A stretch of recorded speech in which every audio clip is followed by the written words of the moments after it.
Assalamualaikum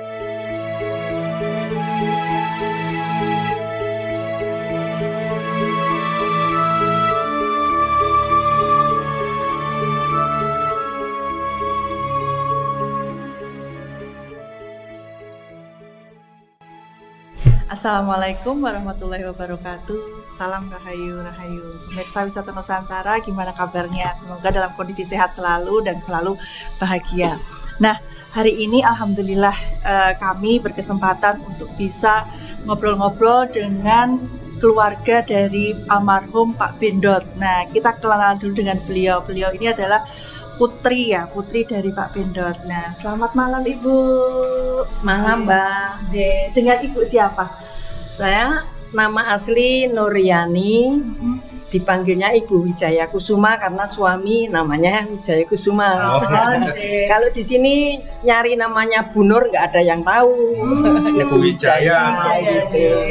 Nah, Bu Wijaya ya, atau mungkin kita biar akrabnya panggil Bu Wijaya gitu. Bu Wijaya, non sewu. Ibu ini putra nomor berapa Bu kalau boleh dari Pak Bendot? Dari Pak Bendot putra nomor 4. Keempat, ya. Nah, non sewu, Pak Bendot sendiri itu putranya ada berapa sih Bu? 7 Mbak. Ada 7. Ya. Nah, kan kita pengen tahu ya Bu, kehidupan sehari-hari, karena kan kita mengenal Pak Bendot itu di Sri Mulat, ya kemudian juga di sinetron Sidul Anak Sekolahan. Nah, beliau itu kan sosok yang sangat istilahnya jawani banget ya Pak. Nah, kita pengen mengenal sosok Pak Bendot ini kalau di keluarga seperti apa Bu? Monggo. Sehari-hari itu seperti apa Pak Bendot? Ya, orangnya ya seperti di Sidul itu loh. Gleneh-gleneh, nggak pernah marah. Terus ya nggak pernah marah sama tetangga, ya baik kata tetangga loh. Saya bukan ngalem karena saya anaknya, nggak punya musuh, nggak pernah ngonek ke orang, nggak pernah ngerasani orang. Sama teman-temannya aja dijahati yo, diem aja. Dia cuma ngomong tapi nggak balas, nggak gitu. Oh, berarti yang di Sidul Anak Sekolahan itu yang nggak ada beda, ya memang seperti itu ya Bu? Iya. Ya memang seperti itu. Memang seperti itu Pak Bendot itu karakternya. Ya? Iya.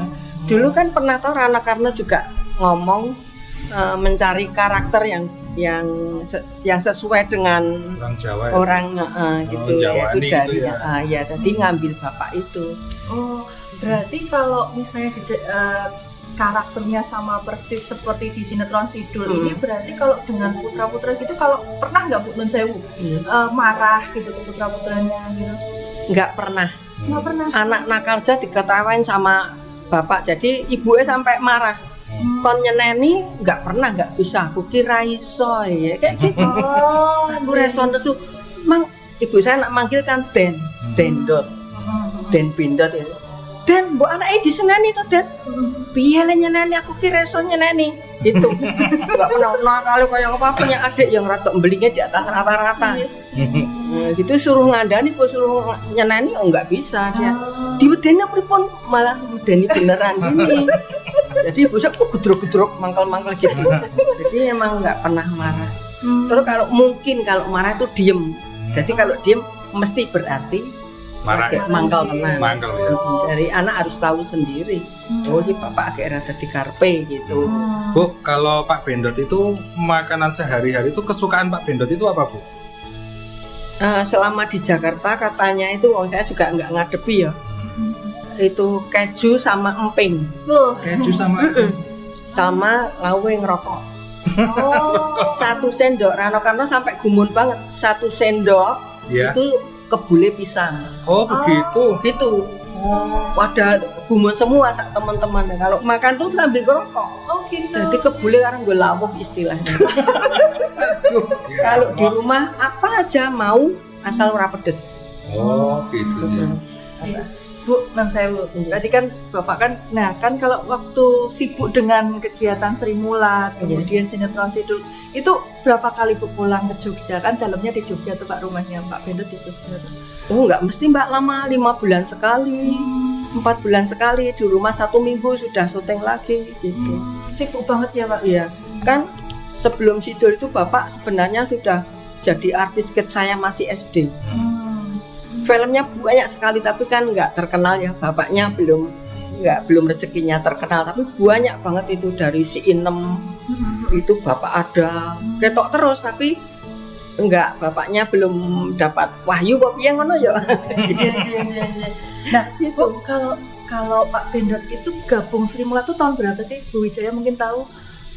Tahunnya saya nggak tahu pas, tapi mulai dari keluar dari TNI, bapak kan tentara, minta pensiun dini karena dengan tujuan cita-cita bapak itu anak 7 itu besok bisa wisuda semua istilahnya. Yo wong tua mbiyen iki gaya ning ora dikandak-kandake ya, ndak diarani piye wong-wong ra duwe kok arep anak sarjana. Pengennya seperti itu. Pada masa itu kalau gaji tentara anak pitu mau kuliah semua kayaknya kurang. Nah, terus bapak minta pensiun dini, terus fokus ke seni. Meskipun seni tadi belum menjamin anaknya mangan enak, hidup enak, enggak juga. Tapi tentara dulu kan pensiun tuh masih berwujud berupa barang toh. Ada beras, ada lauk pauk, gula teh, sabun dulu. Sembako ya dulu itu kan gitu toh anak tentara dulu. Jadi uang cuma seberapa, tidak menjamin, tapi dengan harapan nanti di sinetron atau di film, ya ternyata di film banyak bapak itu bisa nyekolah kayak anak-anak semua. yang nggak kuliah itu kan carpe diem. Seperti kakak saya perempuan itu nggak kuliah, lulusan SMA. Adik saya tapi buka toko sembako adik saya. Kalau semua alhamdulillah saya nganggur tapi yo wis rampung kayaknya nih. Tapi kesibukannya banyak, Bu. Oh, enggak juga, tukang ngomong ngalor gitu. Nah, Bu Wijaya dan saya, Bu. Kalau kan Bapak kan berarti pensiun dini ya, Bu, dari TNI AD. Nah, terus ketika proses kan masuk jiwa apa ya? Berarti Bapak tuh sudah kagum jiwa seni itu udah dari muda ya, Bu. Dari lahir. Oh, dari lahir. Kan kakek saya itu ketoprak RRI. Pensiunan ya udah pegawai negeri RRI namanya namanya kakek saya itu Noto Puspoko. Itu abdi dalem Sri Sultan ke-9. Rumahnya di depan keraton itu. Nah, jadi bapak saya darah seni dari bapaknya dan darah seni asli dia. Sudah kental ya, Bu. Sudah dari lahir. Udah main ketoprak dari kecil, dibayar pokoknya seneng munggah panggung gitu. Katanya ceritanya gitu. Nah, kalau kemudian kan bergelimang di seni khususnya Sri Mulat itu kan cukup lama aja, Bu. Nah, kemudian bisa beralih ke sinetron Sidul ini gimana, Bu, dulu? Ceritanya gimana apa? Awal mulanya, Bu? Ya, Rano Karno kan mencari pemeran ya. Iya. Itu ceritanya seperti apa bisa sampai ketemu dengan Pak Bendot itu? Om Rano Karno itu ceritanya seperti apa? Bapak kan sudah main film banyak banget, sutradara siapa aja itu pernah menyutradarai bapak. Gitu loh. Saya sampai lupa kok. Ada TV nyetel loh.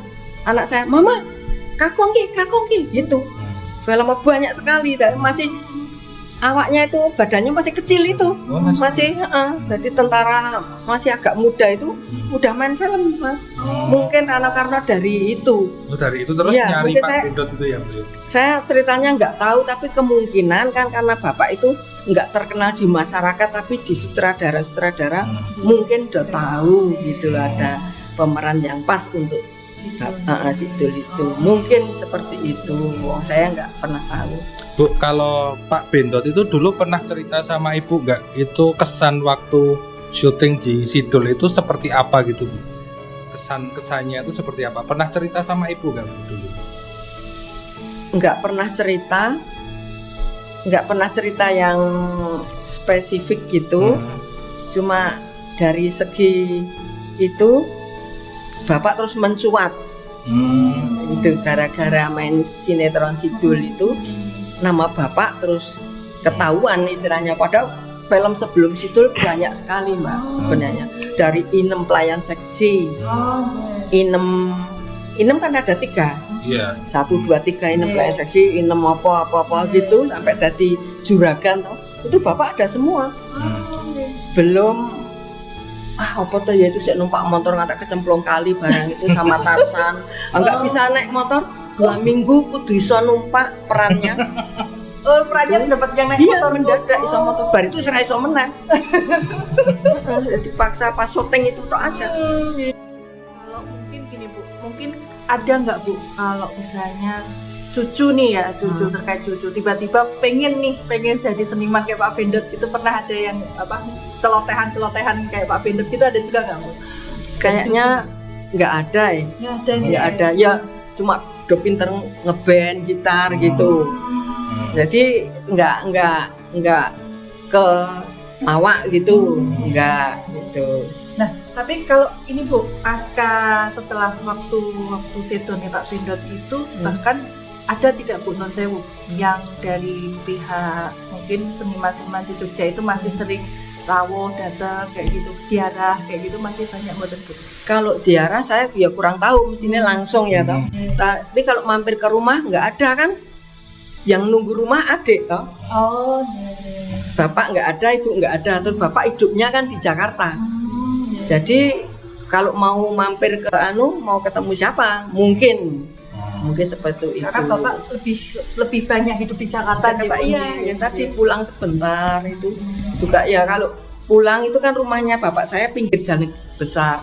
Itu wedangan ya di depan rumah itu banyak orang lewat ya Pak Bendot itu pasti rame itu ngobrol sampai Sayang ya malam. Bu ya, Iya. Pak Bendotnya ya. Bu, itu kan Pak Bendot itu di sinetron Sidul itu kan berperan dengan Mas Basuki atau Mas Karyo Ji. Iya. Nah, kalau jenengan pribadi itu pernah ketemu dengan Mas Basuki belum?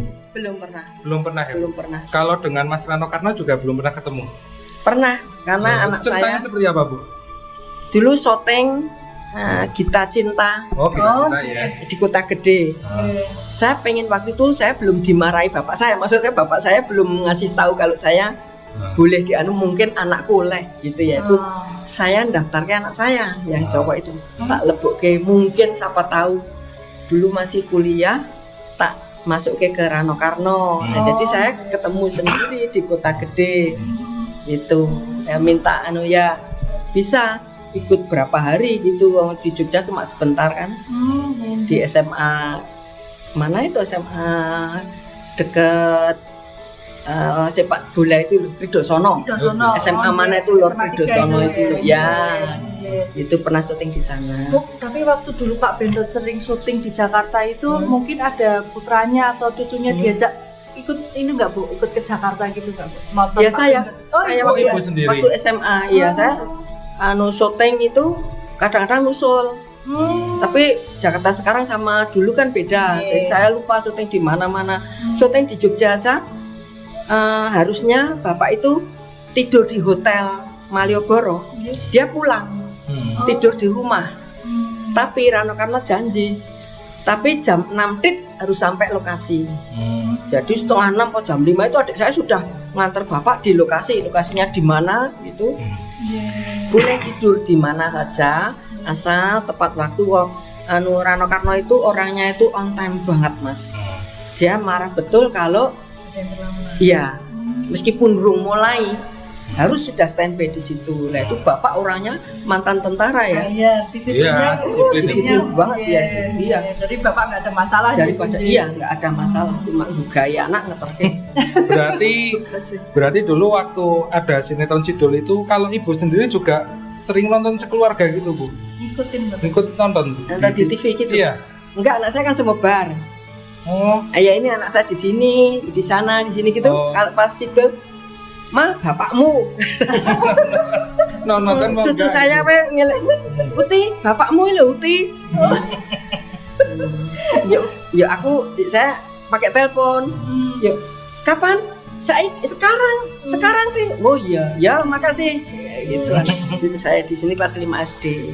Kalau cucu-cucu tuh kalau lihat apa sinetronnya apa eyangnya itu seperti apa Bu? Lihat apa perannya Pak Bendot di Katanya kasihan. Kasihan selalu di ini ya, Bu ya. Selalu Jadi, diganggu terus ya, Bu ya. Terus kakung itu, mbah kong itu kan udah tua atau kok kok masih kayak gitu toh, maksudnya kerja gitu loh. Oh iya tuh. Itu nggak mau delik kan bapak itu.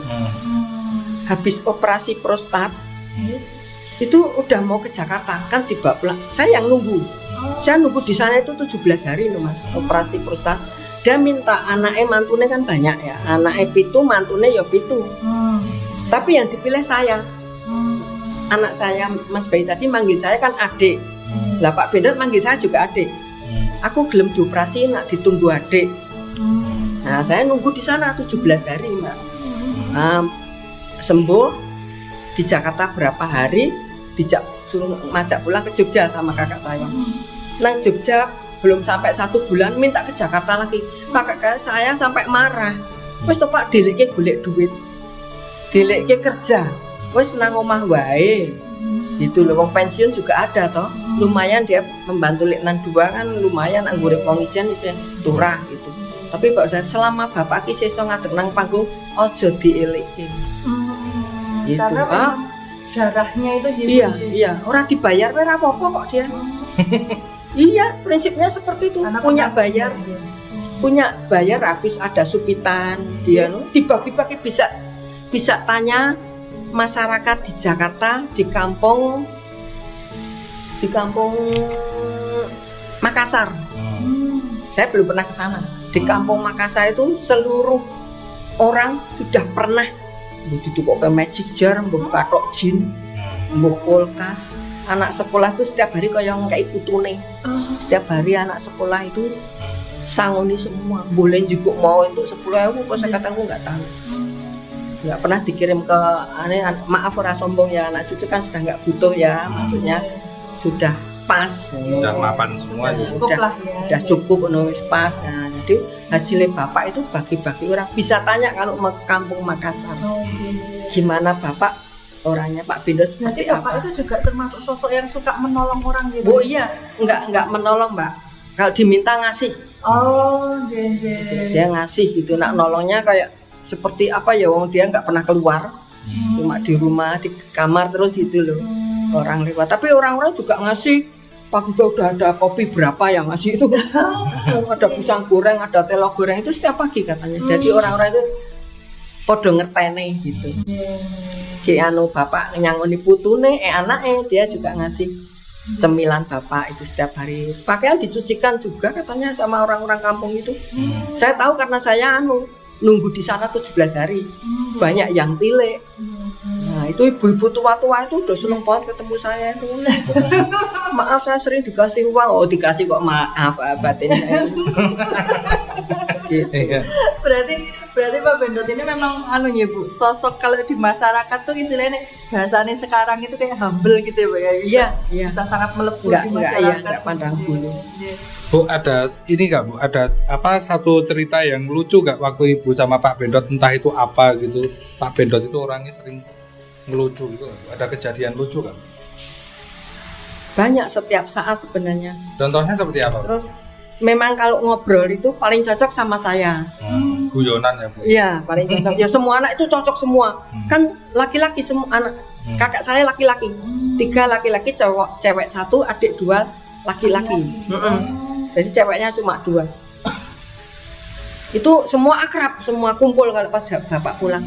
Tapi kalau di rumah saya ini sampai setengah hari, sampai dijemput adik saya, engko gitu.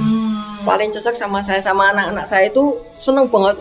Aku seneng ngurus anak-anakmu, katanya gitu. Seneng lucu, anak saya juga lucu-lucu soalnya toh, gitu. Itu yang paling lucu sama bapak itu, yaitu ngerokok, maem sambil ngerokok itu deleke, enak tenan dek. Enggak, enak saka ngendi lho Pak, wong kebul enak buat katanya ngerokok sambil maem sak sendok nih kebul, masih dimut kebule pon. Gitu. Tuh Rano Karno sampai gumun. Kenangannya Rano Karno itu satu Pak Ben itu kalau makan Pak sambil ngerokok. Itu. Rokok terus tambah kopi mboten Bu? Kalau ngopi enggak. Enggak, teh panas. Oh, teh panas iya. Ya karena Bu, kalau misalnya ini Bu, misalnya ya suatu saat nih habis kita ngobrol-ngobrol gini terus mau ada yang sowan ke rumah Ibu, boleh nggak Bu? Ngobrol-ngobrol gitu. dengan keluarga Pak Bendot lah istilahnya, sowan lah kayak gitu. Ya selama seperti ini aja enggak Nggak apa-apa ya. Nggak. Bu. Lanjut. enggak seperti apa yang saya orangnya ya orang neko-neko sih. Hmm. Nanti nak dineko-nekoin ya monggo. Ya ta Mas? Iya, monggo. Saya seperti bapak saya. Kowe nak mau jiwit ya aja gelem, aja jiwit. Bapak itu nggak pernah kagetan karena aku ora tau ngetak wong. Yang paling sering saya ngajari anak saya juga seperti itu. Kayak Mbah Kong seperti gitu kan saya ngomong iki lek kondo Mbah Kong biyen lho saya gitu. Berarti tetap tak contohke kata-kata Mbah Kong bapak saya. Kata-kata Pak Bendot tak contohke ke anak saya sampai sekarang. Terus bapak itu suka membaca, aduh karangane sapa ya itu. Soal cinta-cinta itu itu yang paling cocok dengan saya kalau ngomong ke buku, isi buku. Saya hobi baca, Mbak. Pak Bendot juga hobi baca. Jadi ngomong ke ini saya nyambung. Kalau gitu aja. Iya, nyambung rakyat ngurah sedalam apa gitu. Jadi nyambung lah sama bapak. Ya. Berarti Pak Bendot itu jadi istilahnya panutan ya Bu, panutan di dalam keluarga gitu. Iya, dalam bidang apa gitu ya, nggon ya le nyambut gaduh barang iki tak contoh. Tak elekke kabeh anak saya. Itu mau anak saya yang cowok itu mau dipindah kemana saya nggak boleh bayarmu sakmono wae ning nang kene saya gitu. Dekat keluarga. Iya. Soalnya ibu udah di rumah udah sendiri. Iya. Sendirian. Pak Wijaya itu udah 7 tahun almarhum. Oh. Kuburannya kidul ini bapak itu. Iya. Jalan kecil toh. Iya. Ya kita tahu Bu kemarin sempat ini. Ya, Ya. itu bapak itu sampai apal saya tiap Jumat. Ya sering lah, paling sering lah gitu. Saya Masih kemarin waktu kita sowan sana juga diberitahu. Nah, ini istrinya. Ini istrinya, terus di sini Ini juga banyak keluarga dari keluarganya. Bu, kalau sosok di mata ibu dan mungkin saudara-saudara ibu ya Bu, putra-putranya Pak Bendot. Pak Bendot itu sebenarnya sosok yang seperti apa sih Bu di putra-putra ini dan bahkan di cucu-cucu gitu. Iya. Karena keterbatasan waktu ya Mbak, kalau pulang cuma berapa hari. Tapi bisa dilihat kalau bapak itu sangat menyayangi keluarga. Dia waktu kalau setiap pulang ke Jogja cuma berapa hari, nggak sampai 1 bulan Mbak, mingguan. Nanti pergi lagi ke Jakarta itu 4 bulan, 5 bulan. Syuting itu ya Bu ya. Ya nggak tahu ada syuting apa enggak. Tapi harian itu ada orang hajatan. Itu kan lumayan sehari itu kadang 4 kali. Kan lumayan toh. Betul. Lah itu kalau bapak pulang terus anak cucu pada nonton TV katanya dia ya saya lihat sendiri ngelus dodo. Senang banget aku katanya. Aku ndelok wong ngono seneng banget melihat anak cucu kumpul nonton TV terus ya ini hitam putih. Ya itu katanya bapak seneng banget. Jadi betapa bahagianya kumpul dengan anak putu, istri. Jadi sangat menyayangi pokoknya. Makanya sampai direwangi ora ketemu anak putu, istri itu dia mencari uang untuk kesejahteraan anaknya. Nyeneng ke anaknya. Sampai cucunya aja dibantu sekolah gitu. Jadi anak 7 itu yang enggak sarjana 2 Pak Bendot itu termasuk saya. Nek aku ora nyambut gawe. Yo kita rampung le kuliah. Nek kok biar daftar ora ketompo. Bu Wijaya, Pak Bendot itu kan sosok yang sangat Jawa banget ya Pak. Jawani banget. Nah, kemudian kalau misalnya pernah nggak pas liburan Pak Bendot terus kemudian datang ke rumah di Jogja terus kemudian kumpul sama tetangga langsung ada heboh gitu, ada pernah nggak Bu? Ada. Oh iya. Kalau bapak itu datang ke rumahnya kan Kadipaten. Datang ke Kadipaten itu baru di situ 2 jam apa belum sampai minum itu mesti ke rumah saya. Mesti itu. Baru aja berapa jam. Terus gini katanya Bu diboncengi adik saya yang rakil. Di perempatan Bangjo berhenti itu semua pada Pak Bendot nggak tahu. Kadang-kadang nggak percaya orang-orang itu. Jadi lenyam bapak itu lama banget. Ternyata kenali dulu ya Pak. Belum rame pakai helm toh Mas. Yang pakai helm cuma supire yang bonceng kan helman. Jadi cetro itu udah ribut. Terus datang ke sekolahan cucu-cucu. Anak saya di SMA Banguntapan 3-3-nya. Diparani kabeh. Itu cucune yang SMA Piri, parani.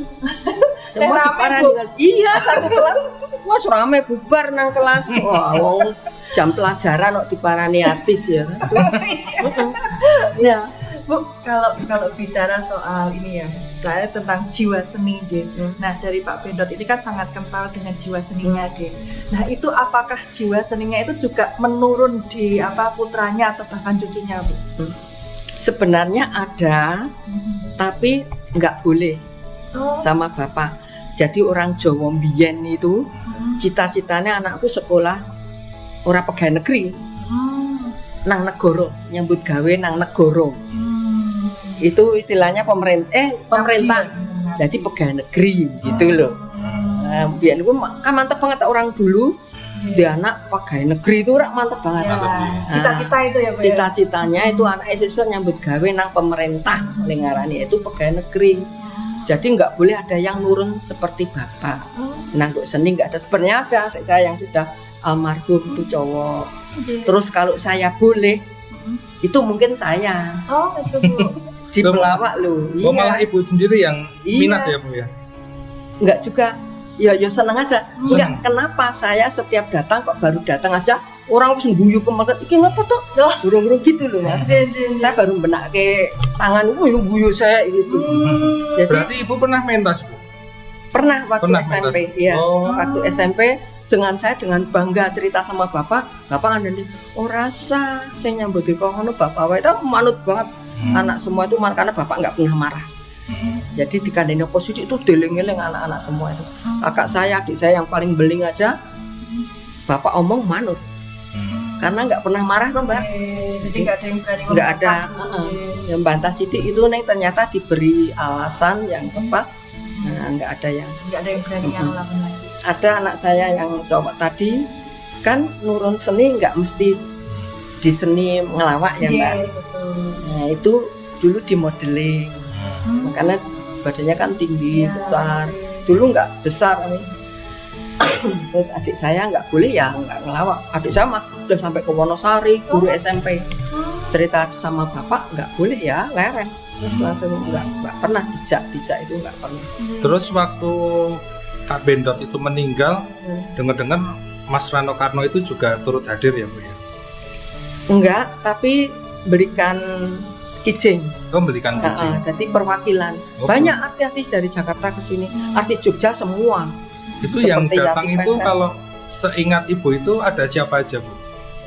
Kalau nggak salah, Tarzan, Tarzan. iya.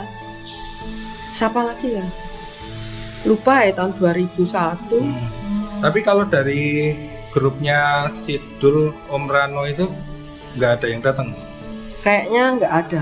cuman perwakilan. gitu ya, perwakilan. perwakilannya. Perwakilan kayaknya. Itu sama teman-temannya itu. Kalau Jogja semua, Semua iya semua dari grup seni. Ya. seniman iya. Nah, Bu, ini kan ketika Bapak Sedo itu ya, Pak Bendot Sedo itu kan awalnya itu kan mau disarekan di makam seniman gitu ya, kalau nggak salah di Imogiri ya, Bu. Iya. Nah, itu kok kemudian jadi di mana non sewu di Kota Gede, kenapa, Bu? Tidak di makam Imogiri? Ya itu terutama saya itu hobi nyekar. Bisa dikatakan setiap Jumat itu saya nyekar di Kota Gede sebelum Bapak disareke di situ. Saya kan Mbah Bude, Pak Le itu semua di situ. Terus saya itu hobi ke kuburan. Enggak ngapa-apa, saya mendoakan kok, Mbak. Tapi dari kecil sudah saya paling seneng. Terus saya minta sama kakak saya bilang yang barep itu bilang mau dikubur di sana ya. Saya nggak mau, aduh banget. Kalau di sini saya nyepeda aja sampai. Terus saya kalau mau nyekar itu nggak perlu malam Jumat, Jumat siang enggak. Saya jam 11 malam aja saya suruh nganter suami saya. Samping Aku ini ya, Bu ya. Iya, samping ini. Samping. Aku kepengen ketemu ibu saya. Ya yuk tak terke, asal nggak hujan aja. Asal nggak hujan itu saya setiap saat sering ke Kota Gede. Nah, yuk kakak saya, ya wes, wong sing sregep nili iki nur saya kan. Sing sregep nili nur ya udah. Nang Kota Gede wes sing cedhak. Gitu. Kalau di sana kan saya harus diantar. Jauh Meskipun gitu Pak ya, meskipun waktu itu saya masih bisa numpak motor sendiri ya. Sekarang masih bisa nih kon ngeterke ning dindi ya serentuk dhewe. Nyolong-nyolong nyatane wingi ya kacau ya. Motor saya macet ada. Oh ya. Ora pamit anak-anak, anak pamit di kuliah 2 jam. Ya lanter kul malah. Nah, ini udah kelihatan ya, maksudnya oke Kan bakatnya dari mirip tadi kan bicaranya itu kan Ini saya seperti habis batuk jadi suaranya rada serok. Baru bisa ngomong tadi pagi ya. Oh, alhamdulillah. Makanya anak saya tadi bilang, rasa banyak omong loh Ma. Oh, kemekelan gue gitu.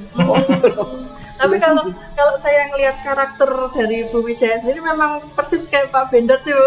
Jadi kayaknya benar-benar yang jiwa seninya sih juga. Tapi ini loh pemirsa, ini saya waktu pertama ketemu Ibu Wijaya itu saya lihat, mohon maaf ya, itu mata beliau itu mirip banget dengan Bapak Bendot, itu mirip banget. Hidungnya barang lain Iya, jebret. iya, mirip. Hidungnya lain jebret orang mancung barang. Persis bapak. Jadi saya tadi sempat kaget tuh, kok persis banget ya kayak Pak Bendot ya. Ternyata alhamdulillah bisa ketemu beliau, Ibu Wijaya dan mungkin keluarga sih. Nah, Bu, mungkin ini Bu, mungkin bagi pemirsa nih ya, mungkin yang kalau misalnya pengen nyekar segala macam, atau mungkin Ibu ada pesan-pesan nih bagi yang penggemarnya Pak Bendot nih, monggo. Peraturannya seperti apa? Monggo. Ya, doakan saja biar diampuni segala dosa kesalahan, diterima amal kebaikan. Cuma itu aja kok. Cuma minta itu aja, enggak yang lainnya. Kan Bapak enggak butuh apa-apa tuh Mas. Cuma butuh doa. Itu aja. Ini Bu non saya Bu, waktu kami nyekar gitu, nyekar di sareanya Pak Bendot itu kita melihat ada 3 nama aja Bu di situ. Itu siapa aja ya Bu? Mungkin boleh bisa Itu dijelaskan. yang disarikan di situ pertama istrinya Ibu Jariah itu. Terus itu masih muda baru 54, masuknya belum tua banget, meninggalnya sakit. Terus Bapak tahun 2001. Terus kakak saya Barep itu kemarin tuh baru berapa bulan ya? Oh, baru ya.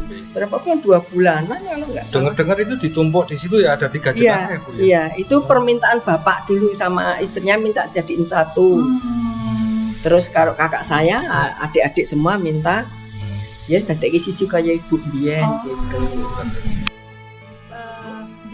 Bu Wijaya, matur nuwun sangat. Terima kasih banyak untuk kesempatannya bisa ngobrol, bincang-bincang terkait seluk-beluknya Pak Bendot seperti apa sehari-harinya gitu. Semoga Ibu dan keluarga selalu diberikan kesehatan dan juga selalu kebahagiaan, dianugerahi kebahagiaan. Amin. Nah, pemirsa, sekian obrolan kita hari ini dengan Ibu Wijaya, keluarga atau putri dari Pak Bendot. Assalamualaikum warahmatullahi wabarakatuh. Salam rahayu. Pemirsa Wisata Nusantara, saat ini saya sudah berada di area pemakaman daerah Karang, Kota Gede, Yogyakarta. Nah, kenapa kok kita hari ini berada di area makam Karang, Kota Gede, Yogyakarta? Karena hari ini kita ingin mengulik terkait dengan pesarean dari almarhum Bapak Bendot yang mungkin teman-teman mengenalnya adalah tokoh di sinetron Sidul Anak Sekolahan. Nah, saat ini saya sudah bersama narasumber, kita kenalan dulu dengan beliau. Selamat siang Bapak. Selamat siang. Dengan Bapak siapa? Hendri. Pak Hendri. Pak Hendri, Bapak di sini sebagai apa Pak? Ya, di sini sebagai tukang kebersihan, pengurus ikut pengurus makam di sini. Pak, di sini kan kita saat ini berada di samping dari sarean dari Pak Bendot Pak Bendot atau dikenalnya sebagai Saparpi Noto Widakdo Nah, beliau ini dulu tuh meninggal tahun berapa tuh Pak? Ya, sekitar 2001-an. 2001. Ya. Pak, kalau waktu itu kan beliau ini kan adalah tokoh atau pelawak ya Pak ya, pelawak yang dikenal secara nasional dan beliau kan sangat terkenal waktu di sinetron Sidul ya Pak. Nah, waktu dulu ketika awal mula ketika diketahui beliau meninggal, terus kemudian mau disarikan di sini itu kondisi di sini seperti apa Pak? Boleh diceritakan? Ya, kondisinya ya seperti ini. Itu kan dari anak-anaknya Pak Bendot itu kan rencananya mau dimakamkan di makam Imogiri. Nggih. Tapi anak-anaknya minta dikubur di sini karena saudara-saudaranya atau mbah-mbahe teng mriki. Di Dados sini ya Pak ya. ya di sini, jadi minta dimakamkan di sini. Kalau Bapak, apakah Bapak mengenal sosok Pak Bendot ini secara sekilas gitu? Ya mengenalnya cuma di TV. Kalau menurut Bapak gimana Pak sosok Pak Bendot ini Pak? Ya kalau sosok Pak Bendot itu orangnya ya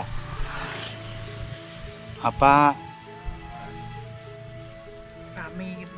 ya orangnya nyantai. Ya. Jawani banget gitu Nggih. namanya, Jawani Ya, banget. Bang.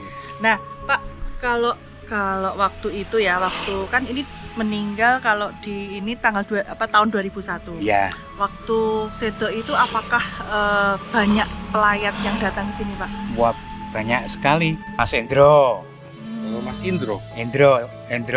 itu loh ya. Warkop. Mas. Warkop. Oh, Indra. Kalau Mandra ke sini ya Mas? Ya dulu ya Kurang tahu ya Mas. ya kan banyak sekali toh tamu-tamunya. Bapak matur nuwun Nggih, sangat monggo-monggo. informasinya, Nggih. Bapak diparingi sehat, Nggih. berkah semuanya. Nggih. Nah, pemirsa, jadi kalau misalnya pemirsa pengen nyekar atau kesareannya Pak Bendot, ada lokasinya di Makam Karang, Ya makam Kitren dekat sekarang. sebelum lapangan Karang Kota Gede Yogyakarta. Nah, ini dan kalau misalnya pemirsa wisata Nusantara pengen nyekar di sini, waktunya bisa kapan aja.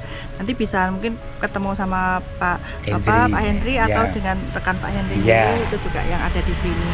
Nah, sekian perjalanan kita hari ini dari Makam Karang Kota Gede Yogyakarta. Matur nuwun. Wassalamualaikum. Salam rahayu.